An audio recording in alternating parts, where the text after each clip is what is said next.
Selon vous, qui ira au ciel? Moi? Tout le monde est bienvenu.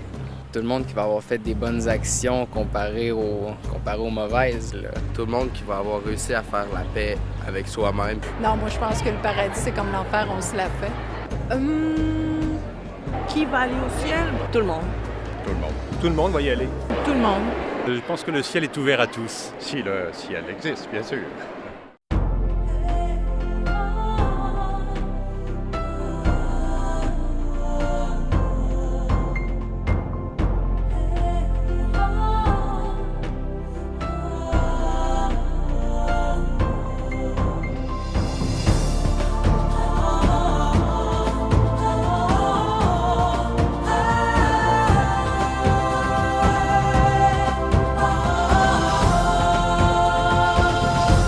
Mesdames, Messieurs, bonjour et bienvenue à l'émission L'heure de la bonne nouvelle.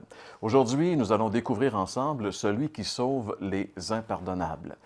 On a entendu dans le Vox Pop, François, il y a quelques instants, les gens répondent à cette question, à savoir s'ils étaient certains d'aller au ciel. Et moi, quand j'écoutais les réponses, immédiatement, cette chanson de Michel Polnareff, qui était très populaire dans les années 60, « On ira tous au paradis », ça m'en revenait parce que finalement, c'était presque ça qui était la réponse. On l'a appris, la chanson. Ça l'a poigné. Oui. Pas à peu près.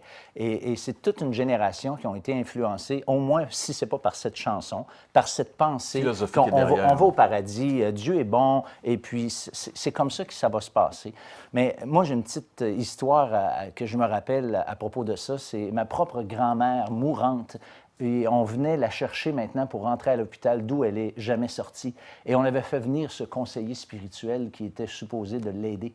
Et que la seule chose qu'il avait trouvé à dire, c'était « ça va bien aller ». Ça va bien aller. Puis moi, j'étais en feu dans mon cœur parce que je connaissais la Bible, je connaissais la parole de Dieu et je savais qu'il y avait autre chose de plus intelligent que ça à lui dire. Et quand on compare ça avec ce que le Seigneur Jésus a dit à ce mourant qui est à côté de lui, mais là, on voit qu'il n'y avait rien de très sage dans cette parole qui se voulait peut-être une parole d'encouragement, mais quant à moi, c'était presque le désespoir pour cette dame. Absolument. Si ce n'est pas les paroles des Écritures, en réalité, si ce n'est pas la vérité, il n'y a pas d'espoir là-dedans. On est en train de jouer du violon puis de se bercer d'illusions, mais il va y avoir un réveil atroce. C'est ça qui est terrible. Il y a la chronique également, François. On a notre chronique aussi aujourd'hui. Oui, la Bible répond, Jean-Pierre, c'est toi qui vas répondre à cette chronique-là. Qui peut aller au ciel? Voilà le thème et la réponse que tu vas donner à cette chronique. Et aussi, on a un témoignage de M. Pierrot Lafrenière qui va, lui, nous raconter comment il a rencontré et connu cette paix, cette assurance même devant la mort. François va nous emmener le message de la parole de Dieu et Jacques Whitney le chant. Découvrons-le ensemble.